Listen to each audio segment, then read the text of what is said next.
अगर आपको अपने वेबसाइट के लिए होस्टिंग सिलेक्ट करने में दिक्कत आ रही है तो ये हमारे इस वर्डप्रेस कोर्स का 4th पार्ट है, जिसमें मैं आपको बताऊंगा आप अपने वेबसाइट के लिए एक बेस्ट होस्टिंग प्लान कैसे चूज कर सकते हो। एक सही वेब होस्टिंग सिलेक्ट करना आपके वेबसाइट के लिए काफी इंपॉर्टेंट टास्क है, क्योंकि उससे आपकी वेबसाइट की स्पीड और परफॉर्मेंस दोनों पे काफी ज्यादा इफेक्ट पड़ता है। इसलिए मैं आपको स्टेप बाय स्टेप सारे पॉइंट्स बताऊंगा कि आपको क्या क्या चीजें देखनी चाहिए एक वेब होस्टिंग कंपनी के अंदर, ताकि आपको वेब होस्टिंग सिलेक्ट करने में दिक्कत ना आए। क्योंकि आपको मालूम होगा कि जिसका जो पहला वीडियो आया था वो करीब 1 महीने पहले आया था, 1 महीने बाद मैं इस वीडियो को बना रहा हूँ मतलब, तो इसलिए कोर्स थोड़ा लेट हो गया, क्योंकि काफी सारी रिसर्चेस कर रहा था मैं, वीडियोस कैसे बनाने हैं, सब कुछ वीडियोस के शेड्यूल बना रहा था और कौन सी वेब होस्टिंग सिलेक्ट करनी है, सारे पॉइंट देखने के बाद ही मैंने सिलेक्ट किया। सो खैर छोड़िए, वीडियो स्टार्ट करते हैं। तो सबसे पहला पॉइंट आता है आपकी वेबसाइट की रिक्वायरमेंट। पहले आपको देखना है कि आप किस टाइप की वेबसाइट बनाने वाले हो और क्या क्या मिनिमम चीजें आपको अपने वेबसाइट में चाहिए। मान लो आपको एक ई लर्निंग वाली वेबसाइट बनानी है जहाँ पे आप कोर्सेज को सेल करोगे, कोर्सेज अपलोड करोगे लोगों के, तो एक नॉर्मल वेबसाइट या ब्लॉग के कंपेरिजन में ज्यादा स्टोरेज की जरूरत पड़ेगी। मान लो आपने कोई ऐसी होस्टिंग ली जिसमें आपको 5 GB स्टोरेज मिल रहा है और आपके जो कोर्स है, जो भी आपके वेबसाइट उसमें कोर्सेज आएंगे, उसमें कम से कम 25 वीडियोज है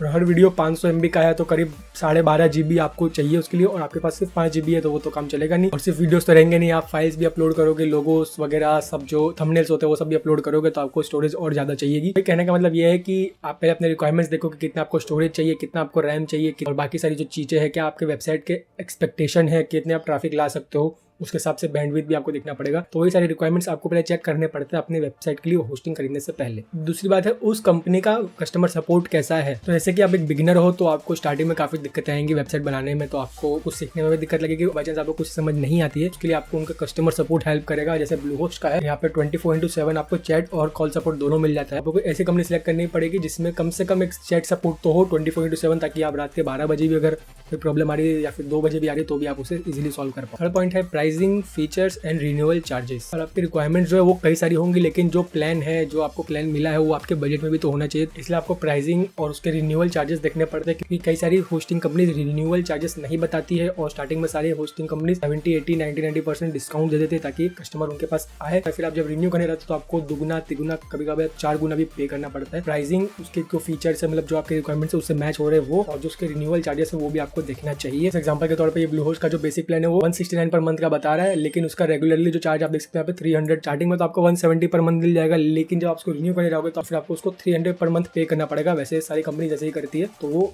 ऑफर्स रहते हैं ताकि कस्टमर ग्रैब करे, तो आपको रिन्यूअल चार्जेस भी देखना चाहिए ताकि आपका वो बजट के बाहर ना जाए। वही बात है प्राइसिंग, फीचर और रिन्यूअल चार्जेस। फोर्थ पॉइंट है customer reviews and guarantee. Simple सी बात है, आप कोई भी चीज ऑनलाइन खरीदना जाओगे, जैसे मैंने ये माइक लिया था, इसके लिए भी मैंने यूट्यूब में कई सारे रिव्यू वीडियोस देखे और ब्लॉग्स भी पढ़े, तब जाके मैंने इससे बेस्ट बाय किया, क्योंकि मेरे बजट में भी आ रहा था और मेरे जिस हिसाब से मेरी रिक्वायरमेंट्स है उसके हिसाब से सेट भी हो रहा था। उसी तरह आपको भी कस्टमर रिव्यूज देखने, जो लोग पहले से उस वेब होस्टिंग कंपनीज को यूज कर रहे हैं उनके रिव्यूज क्या है और वो सब आपको जाना जरूरी है। तो आप यूट्यूब पे जा सकते हो, गूगल पे जा सकते हो, या फिर जो ट्रस्टपाइलट जैसे साइट्स हो गई वहाँ पे जा सकते हो। कई जगह आपको रेटिंग कम दिखेगी, कई जगह आपको ज्यादा दिखेगी, तो अगर इनका एवरेज 4 आउट ऑफ 5 आ रहा है, मतलब स्टार रेटिंग्स आ रही है, तो आप उस कंपनी के साथ जा सकते हो, मतलब वो ट्रस्टेबल रिलायबल कंपनी है। बात आती है गारंटी की, जैसे कि मनी बैक गारंटी, क्योंकि कई सारी वेब होस्टिंग कंपनीज क्या होती है मनी बैक गारंटी देती है, मतलब 30 दिन का, 45 दिन का, 60 दिन का, 90 दिन का, कितने सारे दिन का देती है।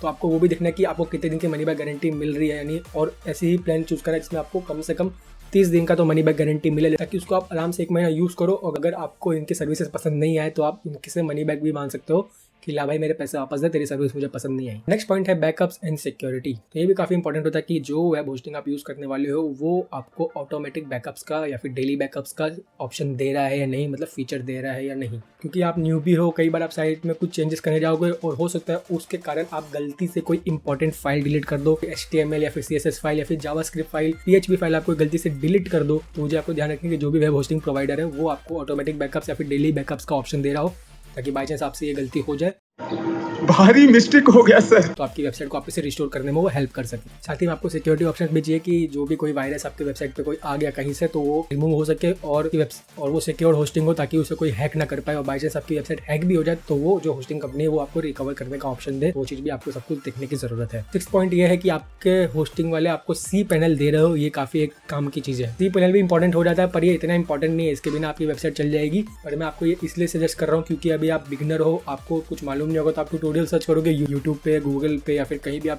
जो भी ट्यूटोरियल सर्च करोगे सब आपको मोस्टली cPanel के ही दिखाएंगे, तो वो चीज़ आपको दिक्कत नहीं आएगी, क्योंकि cPanel का इंटरफेस अलग होता है, नॉर्मल जो डायरेक्ट एडमिन होता है उसका अलग रहता है, और कई सारी वेब होस्टिंग होती है उनका खुद का मैनेजमेंट का पैनल अलग अलग रहता है। तो ऐसी होस्टिंग ट्राई करें जिसमें आपको cPanel मिल जाए, कि आपको ये इंटरफेस का इशू ना है, क्योंकि कोई चीज़ें कहाँ रहेगी आपको कुछ पता चलेगा नहीं, आपका टाइम भी वेस्ट होगा और हो सकता है वो चीज़ आपसे हो भी नहीं। तो अगर आपको cPanel मिलता है तो आपके लिए काफ़ी एक प्लस पॉइंट रहेगा, बाकी कोई कंपलसरी नहीं है, लेकिन फिर भी ट्राई करना कि आपको मिल जाए। इसके बाद चलते हैं हमारे लास्ट पॉइंट पे, जो कि आपको देखना है सर्वर लोकेशन, सर्वर स्पीड और अप टाइम। तो आपकी वेबसाइट के सर्वर लोकेशन पे भी आपके वेबसाइट की स्पीड डिपेंड करती है। तो आपको कौन सी कंट्री टारगेट करना है और उसके आजू बाजू में सर्वर लोकेशन हो तो काफी आपके लिए अच्छा रहता है। जैसे मान लो आपको वेबसाइट बना रहे हो जो खाली इंडिया में ही टारगेट करनी है, तो आपका सर्वर लोकेशन इंडिया का होना चाहिए। बाई चांस आपको कोई हाई टियर कंट्री को टारगेट करना है, जैसे यूएसए, यूके, कनाडा, ये सब हो गई, आपको इनको टारगेट करना है तो आपका सर्वर लोकेशन भी इसके आजू बाजू में होना चाहिए। क्योंकि अगर आप यूएसए को टारगेट कर रहे हो और आपने ऑस्ट्रेलिया का सर्वर लेकर रखा है तो आपकी वेबसाइट वहाँ पे काफी स्लो लोड होगी। इंडिया ऑस्ट्रेलिया के थोड़े नजदीक है यूएसए के कंपैरिजन में, तो वहाँ पे उसके कंपैरिजन में तेज लोड हो जाएगी, लेकिन जो ऑस्ट्रेलिया में वहाँ पे आपको सर्वर की स्पीड कम मिलेगी क्योंकि काफी डिस्टेंस हो जाता है, तो वहाँ पे आपकी वेबसाइट थोड़ी स्लो लोड होगी। और इसलिए काफी रिसर्च करने के बाद मैंने ब्लूहोस्ट को सिलेक्ट किया था, क्योंकि इसमें आपको 2 सर्वर लोकेशन मिला था। High tier country UK, US, Canada के लिए आपको यूएसए का सर्वर काम आ जाएगा और आपको इंडिया या फिर आसपास की कंट्री को टारगेट करना है इंडिया काम आ जाएगा। लेकिन इसमें आपको फ्री CDN भी मिलता है, मतलब कंटेंट डिलीवरी नेटवर्क, मतलब जैसे क्लाउडफ्लेयर आपको मालूम होगा। इससे क्या होगा कि जो भी कंट्रीज आपकी वेबसाइट एक्सेस होगी उसके आजू बाजू में जो भी सर्वर होगा वहाँ पे वो आपके फाइल को स्टोर करके रख लेगा। तो उस कंट्री में कोई दूसरा यूजर भी आकर उसको चेक करेगा, वहाँ पे आपकी वेबसाइट जल्दी से जल्दी लोड होगी। तो CDN का काफी इंपॉर्टेंट काम आ जाता है। वही बात होगी कि आपको किसी पर्टिकुलर कंट्री को टारगेट करनी है तो आपका जो